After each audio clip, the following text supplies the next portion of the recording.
തിരക്ക് പിടിച്ച് മുനമ്പം സമരവുമായി ബന്ധപ്പെട്ട് ക്രൈസ്തവ സഭാ നേതാക്കളെ കാണാൻ പോയത്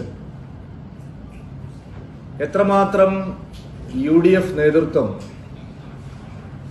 വഖഫ് ബോർഡിന്റെ വിഷയത്തിൽ പ്രതിരോധത്തിലായിരിക്കുന്നു എന്നുള്ളതിന്റെ ഏറ്റവും വലിയ തെളിവാണ്. കുഞ്ഞാലിക്കുട്ടിയും പാണക്കാട് തങ്ങളും അടക്കമുള്ള മുസ്ലിം ലീഗ് നേതാക്കൾ ക്രൈസ്തവ സഭാ നേതാക്കന്മാരെ പോയി കണ്ട് മുനമ്പം സമരം അവസാനിപ്പിക്കണമെന്ന് ആവശ്യപ്പെട്ടുകൊണ്ട് അവരോട് അഭ്യർത്ഥന നടത്തിയതായിട്ടാണ് പത്രങ്ങളിലെല്ലാം വാർത്ത വന്നിരിക്കുന്നത്.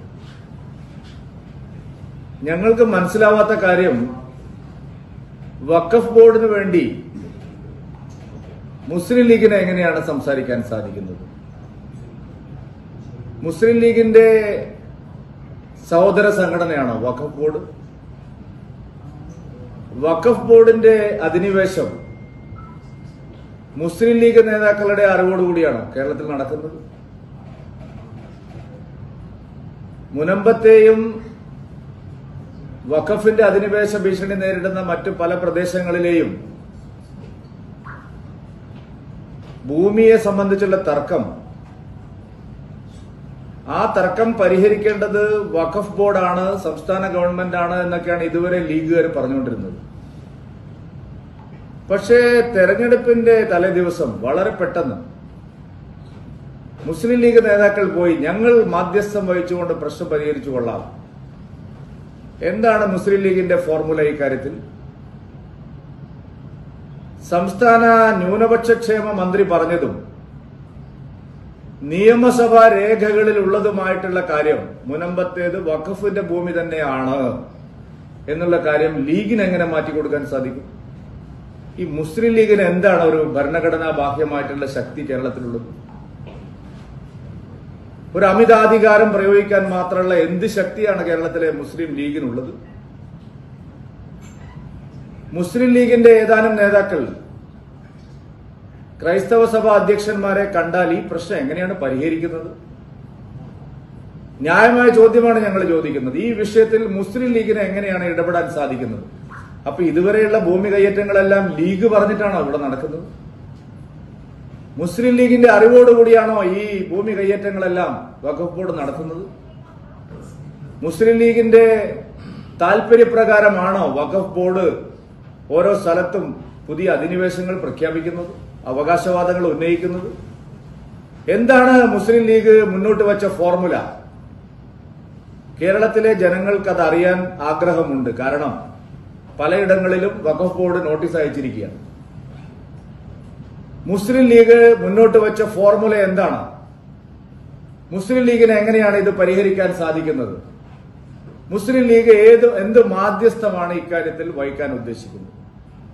മുനമ്പം സമരം അവസാനിപ്പിക്കണമെന്ന് ആവശ്യപ്പെട്ടുകൊണ്ട് സഭാ നേതാക്കന്മാരെ, പിതാക്കന്മാരെ കാണാൻ പോയ മുസ്ലിം ലീഗ് എന്തുകൊണ്ടാണ് തങ്ങളുടെ ഫോർമുല എന്താണെന്ന് പരസ്യമായിട്ട് പറയാത്തത്? കേരളത്തിലെ ക്രൈസ്തവ സമുദായത്തെ മുഴുവൻ തെരഞ്ഞെടുപ്പിന് മുമ്പ് കബളിപ്പിക്കാമെന്നുള്ള ഉദ്ദേശം വെച്ചുകൊണ്ടല്ലേ ഈ ഒരു യാത്ര ഇന്നലെ മുസ്ലിം ലീഗിന്റെ നേതാക്കൾ മുനമ്പത്തേക്ക് നടത്തിയത്? സഭാ മേലധ്യക്ഷന്മാരെ കാണാൻ ലീഗുകാർ പോയത് ആര് പറഞ്ഞിട്ടാണ്? സർക്കാർ അയച്ചതാണോ? എന്താണ് ഇതിന്റെ പിന്നിലുള്ള ഉദ്ദേശം? ഇന്നലെ എന്താണ് ക്രൈസ്തവ സഭാ നേതാക്കന്മാരുമായിട്ട് മുസ്ലിം ലീഗ് നേതാക്കൾ മുന്നോട്ട് വെച്ച ഫോർമുല?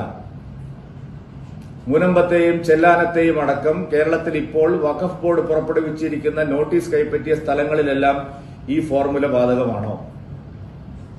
അപ്പൊ പ്രശ്നം പരിഹരിക്കാൻ അല്ല പോയിരിക്കുന്നത്, തെരഞ്ഞെടുപ്പിൽ പരാജയപ്പെടും എന്നുള്ള ഉറപ്പ് വന്നതുകൊണ്ടാണ് ലീഗ് നേതാക്കൾ ഇന്നലെ ക്രൈസ്തവ സഭാ നേതാക്കളുമായിട്ട് ചർച്ചയ്ക്ക് പോയത്. എന്തേ ലീഗുകാർ ഇതിനു മുമ്പ് പോവാതിരുന്നത്? കുഞ്ഞാലിക്കുട്ടി ഇത്രയും ദിവസം എവിടെയായിരുന്നു? പാണക്കാട് തങ്ങൾ ഇത്രയും ദിവസം എവിടെയായിരുന്നു? അപ്പൊ ഇത് ആളുകളെ കബളിപ്പിക്കലാണ്. കേരളത്തിലെ ക്രൈസ്തവ ന്യൂനപക്ഷങ്ങളെ കബളിപ്പിക്കാനുള്ള നീക്കമാണ് മുസ്ലിം ലീഗ് നടത്തുന്നത്. അവർ ഈ വഞ്ചന തിരിച്ചറിയുമെന്നുള്ള കാര്യത്തിൽ സംശയമില്ല. അതുകൊണ്ടാണ് സമരം അവസാനിപ്പിക്കാൻ അവർ തയ്യാറാവാത്തത്. ലീഗ് പറഞ്ഞാൽ എങ്ങനെ സമരം അവസാനിപ്പിക്കും? ലീഗ് പറഞ്ഞാൽ വഖഫ് ബോർഡ് കേൾക്കുവോ? വഖഫ് ബോർഡ് അയച്ച നോട്ടീസ് പിൻവലിക്കുവോ? ലീഗ് പറഞ്ഞാൽ ബാങ്കിൽ പോയാൽ വായ്പ കിട്ടുവോ? ലീഗ് പറഞ്ഞാൽ കരം തീർത്ത രസീത് കൊടുക്കുവോ? ഈ കാര്യങ്ങളെല്ലാം അറിയണ്ടേ? ഇപ്പൊ വളരെ ആസൂത്രിതമായിട്ടുള്ള ഒരു ചതിയാണ് ഇന്നലെ നടന്നത്.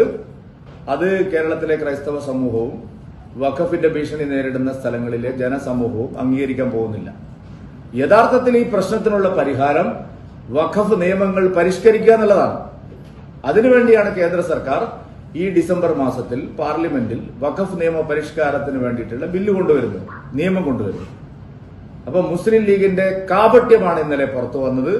പരാജയ ഭീതിയാണ് UDF നയിക്കുന്നത്. അതുകൊണ്ടാണ് UDF നേതാക്കൾ ഇന്നലെ വഖഫ് വിഷയത്തിൽ ക്രൈസ്തവ സഭാ നേതാക്കളെ കാണാൻ പോയത്. എന്ത് ഫോർമുലയാണ് അവർ മുന്നോട്ട് വെച്ചത്? എങ്ങനെ ഈ പ്രശ്നത്തിന് പരിഹാരം കാണും? മുനമ്പത്തും ചെല്ലാനത്തും മാത്രമല്ല, ബാക്കിയുള്ള സ്ഥലങ്ങളിൽ, നോട്ടീസ് വന്ന സ്ഥലങ്ങളിലെല്ലാം ഈ ഫോർമുല സഹായകരമാകുമോ? ഇത് വ്യക്തമാക്കാൻ മുസ്ലിം ലീഗ് നേതാക്കളും UDF നേതാക്കളും തയ്യാറാവണം. ഈ മുനമ്പത്തിൽ അഫക്റ്റഡ് ആയ രണ്ട് വിഭാഗങ്ങളുടെ നേതാക്കൾ തമ്മിൽ കാണുന്നതിന് പോസിറ്റീവായിട്ട് അല്ലാതെ എന്താണ് അവർ, ഞാൻ ചോദിക്കട്ടെ, ആളുകൾ ഇപ്പൊ ഇത്രയും ദിവസം എന്താ കാണാതിരുന്നത്? ഞാൻ അത് തന്നെയാണ് ചോദിക്കുന്നത്. ഞാൻ ഇതിനെ പോസിറ്റീവായിട്ട് തന്നെ കാണുന്നു. കുഞ്ഞാലിക്കുട്ടിയും പാണക്കാട് തങ്ങളും വിചാരിച്ചാൽ ഈ പ്രശ്നം തീരുവോ? അവർക്ക് എന്താ അധികാരമുള്ളത്? വഖഫ് ബോർഡിന്റെ മുകളിൽ അമിത അധികാരം അവർക്കുണ്ടോ? നിങ്ങൾ ആരും ആ ചോദ്യം ചോദിച്ചില്ലല്ലോ. ഭരണഘടനാ ബാഹ്യമായിട്ടുള്ള ഒരു അധികാര പദവി ലീഗിനുണ്ടോ? നിയമസഭാ രേഖകളിൽ പറഞ്ഞ കാര്യം അവർ മാറ്റുമോ? ന്യൂനപക്ഷ ക്ഷേമ മന്ത്രി പറഞ്ഞ കാര്യം അവർ മാറ്റുമോ? കഴിഞ്ഞ ആഴ്ച വരെ VD സതീശൻ പറഞ്ഞത് ഇത് ഞങ്ങളുടെ പ്രശ്നമല്ല, സർക്കാരിന്റെ പ്രശ്നമാണെന്നാണല്ലോ. അപ്പൊ ഇത് സർക്കാരുമായിട്ട് ചേർന്നിട്ടാണോ ലീഗിനെ മധ്യസ്ഥരാക്കിയിരിക്കുന്നത്? മുഖ്യമന്ത്രി അറിഞ്ഞുകൊണ്ടാണോ മുസ്ലിം ലീഗിനെ മാധ്യസ്ഥത്തിന് വിട്ടിരിക്കുന്നത്? മുസ്ലിം ലീഗിന്റെ മാധ്യസ്ഥതയിൽ തീരാവുന്ന പ്രശ്നമാണോ ഇത്? ഇത് പബ്ലിക് ഡൊമൈനിൽ നാട്ടുകാരെ അറിയിച്ചുകൊണ്ട് നടത്തണം. ഇത് രണ്ട് കക്ഷികൾ തമ്മിലുള്ള തർക്കമല്ല. മുസ്ലിം ലീഗ് നേതാക്കളും ക്രൈസ്തവ സഭാ നേതാക്കളും തമ്മിലുള്ള തർക്കമല്ല വഖഫിന്റെ പേരിൽ കേരളത്തിലുള്ളത്. പല സ്ഥലങ്ങളിലും എല്ലാ വിഭാഗങ്ങളിലും പെട്ട ആൾക്കാർക്ക് ഈ വിഷയമുണ്ട്. ചേലക്കരയിൽ ഒരു മുസ്ലിം പള്ളിക്ക് തന്നെ ഈ വിഷയമുണ്ട്. ചാവക്കാട് ഹിന്ദുക്കൾക്ക് ഈ വിഷയമുണ്ട്. ഇപ്പൊ പാലക്കാട് ജില്ലയിലെ വഖഫ് അധിനിവേശ സ്ഥലങ്ങളുടെ കണക്കുകൾ പുറത്തു വന്നിരിക്കുന്നു. ഇന്ന് ജനം ടിവിയിൽ അത് മുഴുവൻ വന്നിട്ടുണ്ട്. അവിടെയൊക്കെ പോയിട്ട് ലീഗുകാർക്ക് ഈ പ്രശ്നം പരിഹരിക്കാൻ സാധിക്കുമോ?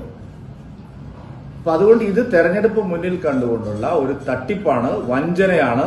ഇത്രയും കാലം അവർ എന്തുകൊണ്ട് ഈ മാധ്യസ്ഥത്തിന് മുതിർന്നില്ല? ഇനി ഈ തെരഞ്ഞെടുപ്പ് കഴിഞ്ഞാൽ അവർ ഈ വിഷയം ഏറ്റെടുക്കുമോ?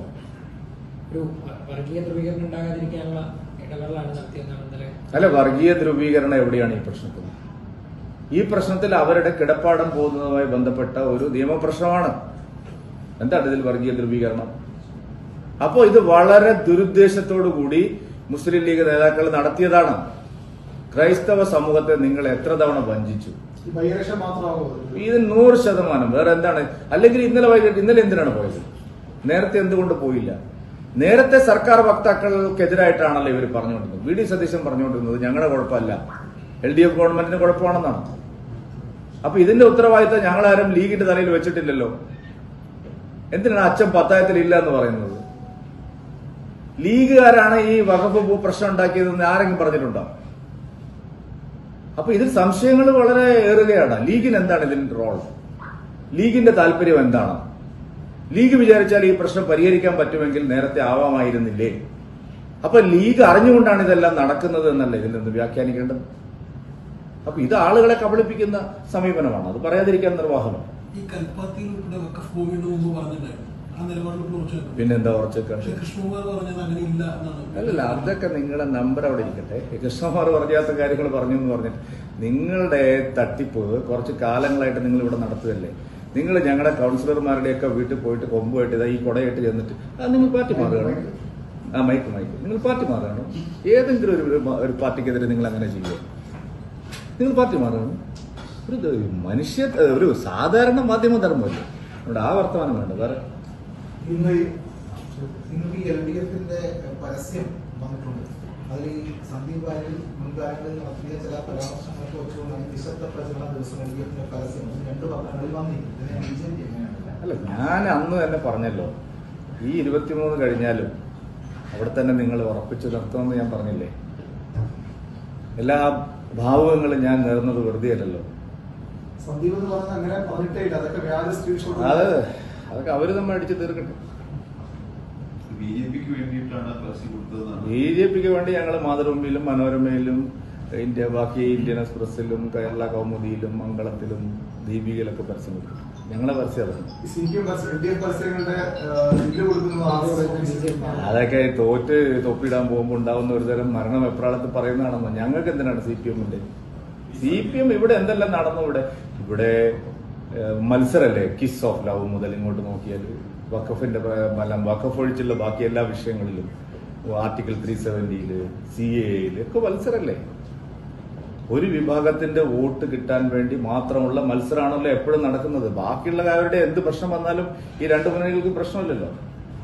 അപ്പൊ ആ മത്സരം നടക്കട്ടെ. ഞങ്ങളതിൽ എന്തിനാണ് കക്ഷിയാവുന്നത്? നമുക്ക് എന്താണ് കക്ഷിയാവേണ്ട ആവശ്യം?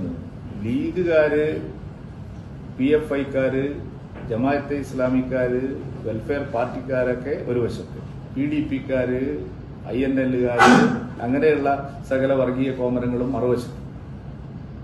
അപ്പൊ ഈ രണ്ട് മുന്നണികളും വർഗീയ കക്ഷികളെ കൂട്ടുപിടിച്ച് ഒരു വിഭാഗത്തിന്റെ വോട്ട് കിട്ടാൻ വേണ്ടിയിട്ടുള്ള കടുത്ത മത്സരത്തിലാണ്. അവർ മത്സരിക്കട്ടെ. അതല്ലേ പറഞ്ഞത്. ചോദിച്ചത് പരസ്യമായിട്ടല്ലല്ലോ, രാത്രി പോയിട്ട് കണ്ടു എന്ന് ഞാൻ പറഞ്ഞിട്ട് നിങ്ങൾ ആരും അദ്ദേഹത്തോട് ചോദിക്കുന്നില്ലല്ലോ. VD സതീശൻ പരസ്യമായി പോപ്പുലർ ഫ്രണ്ട് നേതാക്കന്മാരെ കണ്ട് ആവശ്യപ്പെട്ടതിന്റെ അടിസ്ഥാനത്തിലാണ് അവർ പിന്തുണയ്ക്കുന്നത്.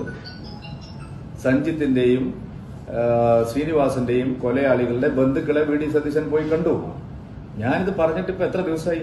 സതീശൻ അതിനെപ്പറ്റി മാത്രം മിണ്ടുന്നില്ല. ഈ ചോദ്യം തൃക്കാക്കരയിലും പുതുപ്പള്ളിയിലും ചോദിച്ചപ്പോ എന്തായിരുന്നു, രണ്ട് കൈയൊക്കെ ഉയർത്തി ഞങ്ങൾക്ക് SDP-യുടെ വോട്ട് വേണ്ട. പാലക്കാട് വന്നപ്പോ സതീശൻ നേരെ മലക്കം പറഞ്ഞു. സതീശൻ അതിനെപ്പറ്റി മിണ്ടുന്നേ ഇല്ലല്ലോ. SDP-യുടെ പേര് കേൾക്കുമ്പോൾ തന്നെ സതീശൻ ഹാലിളകാണ്. സതീശ, ഈ തരത്തിലുള്ള രാജ്യദ്രോഹികളുമായി ചേർന്ന് നിങ്ങൾ നടത്തുന്ന തെരഞ്ഞെടുപ്പ് പ്രചാരണം നിങ്ങളുടെ സർവനാശത്തിലേക്ക് നയിക്കുമെന്നുള്ള കാര്യത്തിൽ സംശയമില്ല. ഈ ഇരട്ട വോട്ടിന്റെ കാര്യത്തിൽ ഒരു തർക്കം നടക്കുന്നില്ല. അവര് കോടതി പോകുമെന്ന് പറയുന്നു. ഇരട്ട വോട്ട് ചേർത്തത് പ്രധാനമായിട്ടും UDF, അതിനെല്ലാം സഹായം ചെയ്തു കൊടുത്തത് LDF. ഞങ്ങളെ ഇതിൽ ഞങ്ങൾ കക്ഷിയല്ല. ഇരട്ട വോട്ടില്ല. അദ്ദേഹം നിയമാനുസൃതമാണ് വോട്ട് ചേർത്തിരിക്കുന്നത്. ഇരട്ട വോട്ടെല്ലാം തള്ളിക്കാം എന്ന്, അല്ലെങ്കിൽ ഇരട്ട വോട്ടെല്ലാം അവസാനിപ്പിക്കാമെന്ന് MP രാജേഷ് പറഞ്ഞല്ലോ. ഞങ്ങള് അതിനെ സ്വാഗതം ചെയ്യണം. MP രാജേഷിന്റെ ഗവൺമെന്റല്ലേ ഇവിടെ ഭരിക്കുന്നത്. ജില്ലാ ഭരണകൂടം രാജേഷിന്റെ കയ്യിലാണ്. ഇവിടുത്തെ തഹസിൽദാരന്മാരെല്ലാം നിശ്ചയിച്ചിരിക്കുന്നത് രാജേഷാണ്. ഇവിടുത്തെ വില്ലേജ് ഓഫീസർമാരെയെല്ലാം തീരുമാനിക്കുന്നത് രാജേഷാണ്. ഇവിടുത്തെ BLOമാരിൽ മഹാഭൂരിപക്ഷവും രാജേഷിന്റെ ആൾക്കാരാണ്. എന്തുകൊണ്ടാണ് രാജേഷ് ഇത്രയും ദിവസം ഈ ഇരട്ട വോട്ടിന്റെ കാര്യത്തിൽ ശരിയായ ഒരു നടപടി സ്വീകരിക്കാതിരുന്നത്? അപ്പോ അവരുടെ സഹായത്തോടു കൂടിയല്ലേ ഇരട്ട വോട്ട് ഇവിടെ ചേർത്തത്. അത് സത്യമല്ലേ? ലീഗുകാർക്ക് ഇവിടെ വന്ന്, PFIക്കാർക്ക് ഇവിടെ വന്ന് വോട്ട് ചേർക്കാൻ സാധിച്ചത് LDF ഗവൺമെന്റിന്റെ മിഷണറിയുടെ സഹായത്തോടു കൂടിയാണ്. അപ്പൊ അത് പരിശോധിക്കട്ടെ. അല്ല, നമുക്ക് നാളെ അറിയാലോ ഈ പറഞ്ഞതിലേക്ക് എത്ര ആത്മാർത്ഥത ഉണ്ടെന്ന്. VD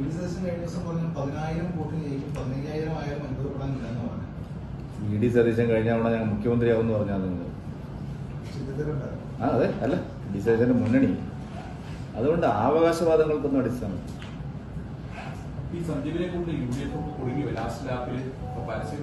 ഞാൻ എല്ലാ ആശംസകളും നേർന്നു കഴിഞ്ഞു. നന്നായി വരും. പഴയ കാര്യങ്ങളൊന്നും വീണ്ടും ഇങ്ങനെ പറയേണ്ടതില്ല. അത് ഞാൻ പിന്നെ അത് തന്നെ ചോദിക്കണം. ഞാൻ ഇത്രയും നല്ല രീതിയിൽ ഒരു ലാൽസനം പറഞ്ഞില്ല.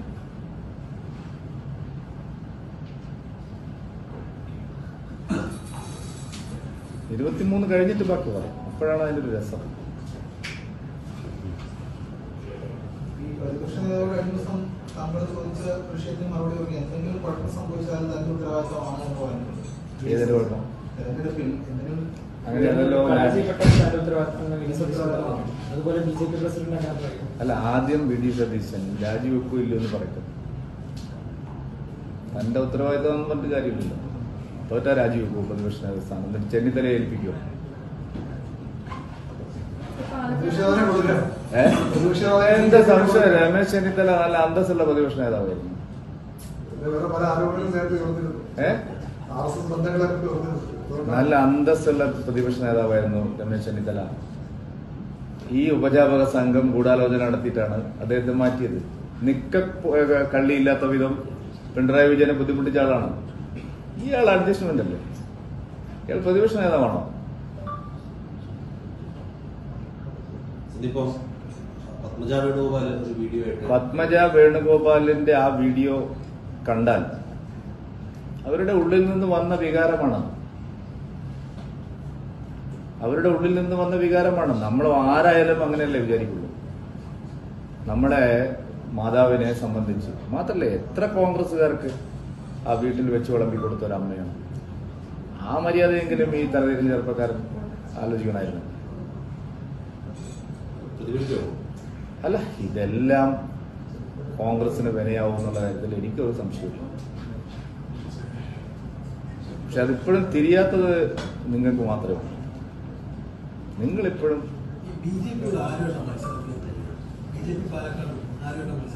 BJP 3 മുന്നണികളോടാണ് മത്സരിക്കുന്നത്. ഒന്ന് UDF, 2 LDF, പിന്നെ ഒന്ന് നിങ്ങൾ. അതെ, 3 മുന്നണികളോട് മത്സരിക്കേണ്ട ഒരു സ്ഥിതിയാണ് ഞങ്ങൾക്ക് ഇവിടെ ഉള്ളത്. മാധ്യമ മുന്നണി, LDF മുന്നണി, UDF മുന്നണി. മാധ്യമ മുന്നണി ഒട്ടുമിക്ക ആൾക്കാരും UDF-ുമായിട്ട് സഖ്യത്തിലാണ്.